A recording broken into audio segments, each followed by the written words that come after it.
लेकिन जुबैर साहब वो एक क्लीशे है ना कि ठीक है bad law is better than no law at all, तो कम से कम एक लॉ तो बन गया। अब ठीक है, इसको इम्प्रूव किया जा सकता है।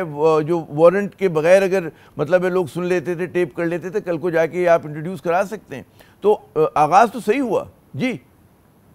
नहीं, बिल्कुल नहीं हुआ। देखिए सेक्शन अच्छा। 54 सेक्शन 54 जो है वो 1996 से कानून में था, लेकिन उसका कभी इस्तेमाल हमने नहीं देखा, क्योंकि मैं समझता हूँ उनकी ज़रूरत ही नहीं पड़ी। क्योंकि इस्लामाबाद हाई कोर्ट में उन्होंने कहा हमने ये जो जितने भी आप लोग हैं लाइसेंसीज हैं उनके लाइसेंस के तहत हम उनमें एक सिस्टम हमने वहाँ लगा दिया जिसके तहत हम जिसको चाहें हम उसको इंटरसेप्ट कर सकते हैं। मैं समझता हूँ वो सिस्टम अगर वो किसी कानून के तहत नहीं बना और कोई उसकी लॉ की बैकिंग नहीं थी तो नहीं।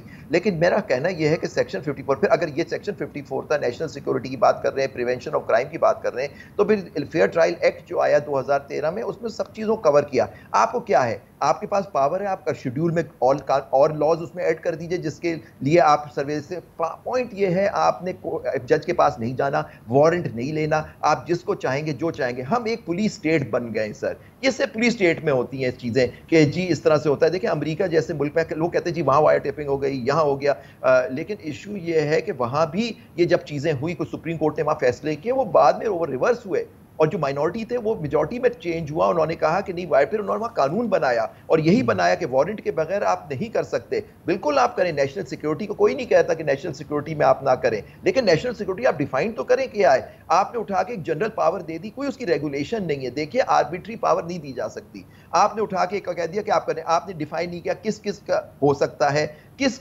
ऑफेंस के लिए आप कर सकते हैं, क्या क्राइटेरिया, कितने दिन के लिए होगा। जब ही जज को रखा गया कि उससे आप वारंट लें, जैसे भाई हर जगह हर लॉ में होता है कि वारंट्स लिए जाते हैं, आप जाके उसको करें, आप जाके वो एक प्रोसीजर है, आप उसको फॉलो करें, वो करना नहीं है। तो लेकिन पॉइंट इज दैट कि हम एक कॉन्स्टिट्यूशनल और डेमोक्रेटिक सिस्टम में सो कॉल्ड रहते हैं, तो फिर उसके अंदर आपको इसके हिसाब से चलना होगा। कोई बात नहीं करता ये, उसके अंदर इसका भी फेयर ट्रायल एक्ट के अंदर ये उसको भी केटर किया हुआ है कि उसको कि अगर इस तरह की इमरजेंसीज हो या क्या हो, आप लॉ को अमेंड करके उसके अंदर उसमें डाल दें।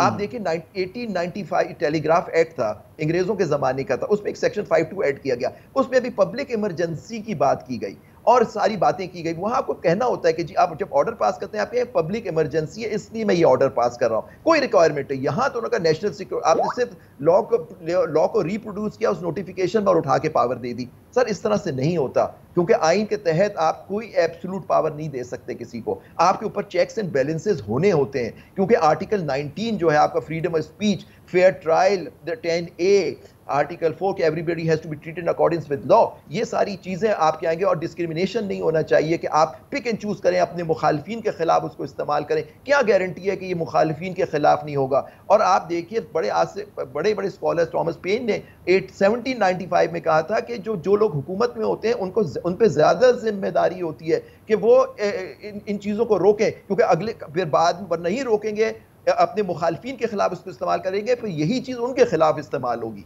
ये आपने बड़ी बात की कि चेक एंड बैलेंसेस होने चाहिए, तफरीक नहीं होनी चाहिए।